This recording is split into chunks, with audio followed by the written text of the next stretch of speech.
Hey everyone and welcome to the channel. Today we're working on another chopping board project, but I'm trying to step it up a little with complexity on each one I make. I'm not sure my skills are up to the task, but let's see how we go. If that sounds like something you're into, hang around to see what I managed to pull off.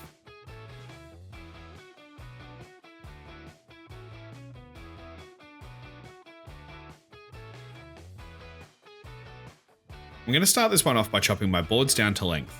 I've done a little planning, but I'm not sure exactly how much material I'm going to need for this process. But I'll cut these ones down to about 700mm or 27-ish inches.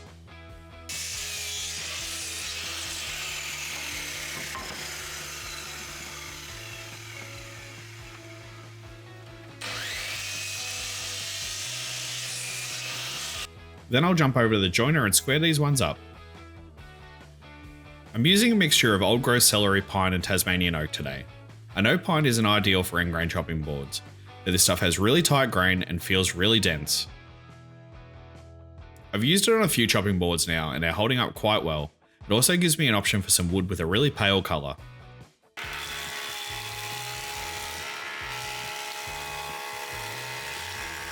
I want to take a second here to ask if you wouldn't mind, please hit that subscribe button and give the video a like. I work really hard on these projects between the making and editing, and interactions on the videos make a huge difference to how many people these get shown to, and I really want to keep making videos for years to come. But with my kneadiness done and the pieces squared up on two sides, I can chuck them through the planer and bring them all down to the same thickness.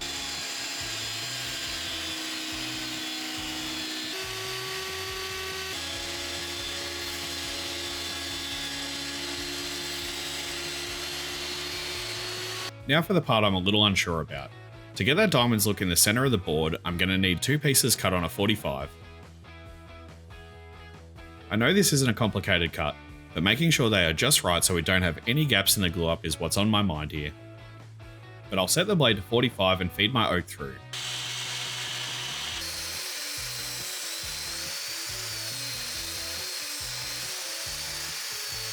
That was pretty simple, now for the pine.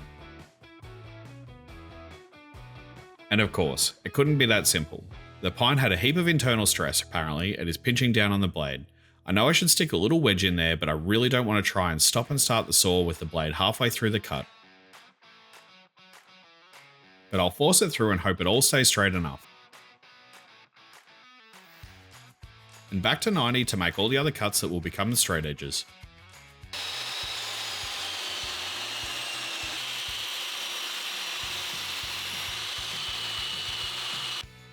It's not wide enough. Apparently my math wasn't great when it came to how much material I was going to lose.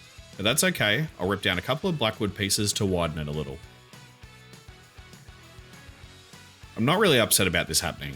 I quite like the extra contrast from the third coloured wood, so I guess I'll call it a win.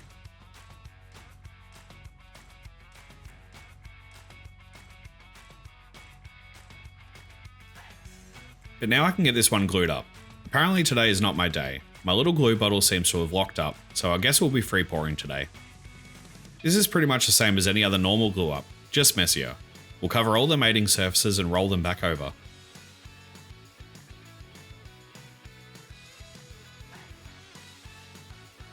Getting the grains to line up on this one is pretty straightforward as well. They're basically set by which direction we run them through the table saw, so it does take some of the guesswork out of this step.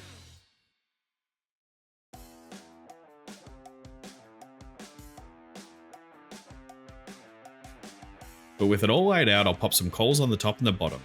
I have a piece of white electrical tape to stop them from sticking. Electrical tape doesn't stick to wood glue, does it?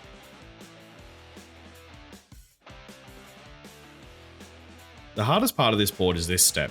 The 45-degree faces want to slide against each other when we apply force from the outside edges, but these should keep it reasonably flat.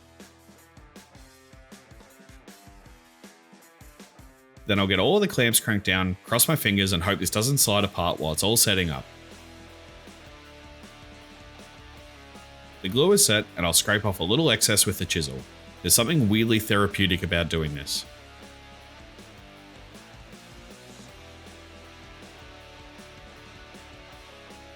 And back through the planer we go.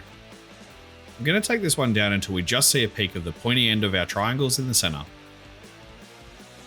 And now to see if this actually worked. I I can see some small gaps on the very edges of the panel, but they seem really shallow. And once we get past them, it actually looks pretty solid. I really thought I'd have more gaps with my first attempt of something like this, but it's looking nice and tight. I'm cutting these slices at about 45mm or 1.75 inches for a nice tall finished board.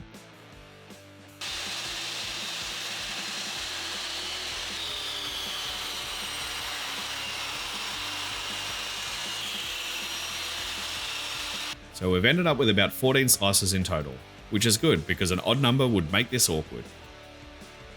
I just need to flip every second piece to turn these little arrows into diamonds, and we can get this glued up for the last time.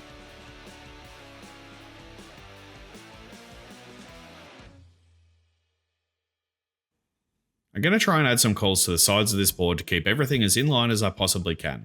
They worked really well on the top and bottom, so why wouldn't they work here? Now I can get it all clamped up and leave it to set for the last time.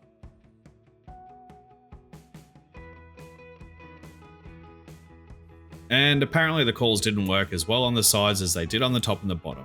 When I was gluing up, I was looking at the line of black wood down the edges of the board and didn't pay enough attention to the diamonds in the center. It still looks good, but one of the little diamond tips is slightly off center. But it's not the end of the world. I'll remove the excess glue again and get this one fed through the drum sander. I did a pretty fair job of keeping these all at the same height, so this only took a few passes to flatten out.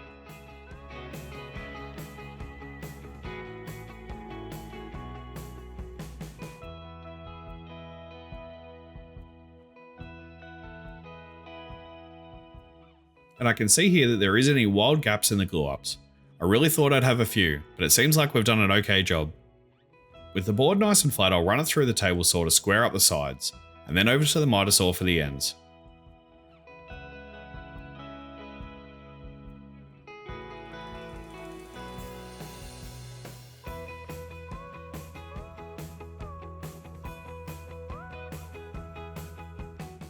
And it's time for the sanding. I'll strike a line with a pencil and keep going until those lines have disappeared. Sanding always seems to be the hardest part of these videos. It's such an important yet boring part of these projects, but let's see if we can make it a little more exciting through the power of editing.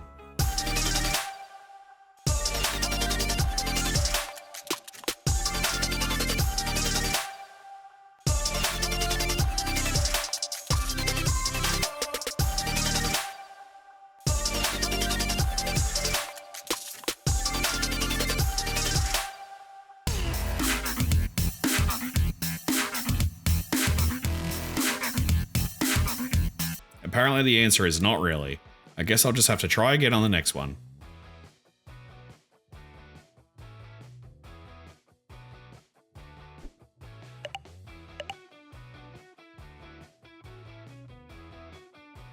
Next I'll add in some little rubber chopping board feet. I'll start by pre-drilling the corners using a nondescript measurement that looks like it's sitting in from the edges enough, and then screw in the feet. These cheap little chopping board feet can be really annoying to screw in. I know this would be simpler if I just used a screwdriver, but apparently I don't have a small enough one handy for these tiny screws. But I do have a drill driver that's small enough, but even on the power setting of 1, if you're not watching, these will blow straight through the end of the feet like I did here. Good thing these are cheap.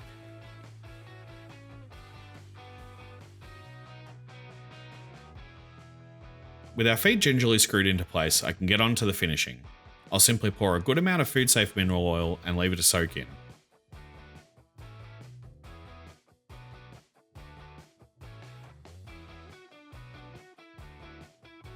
Both of these would seem pretty dry. It took about 3 rounds of oiling until it stopped soaking everything up, but it's finally stopped and now we can get onto the wax. I'll sploop a good amount of wax on and rub it into the surface, then leave it to set for about 5 minutes, then buff off to a nice sheen.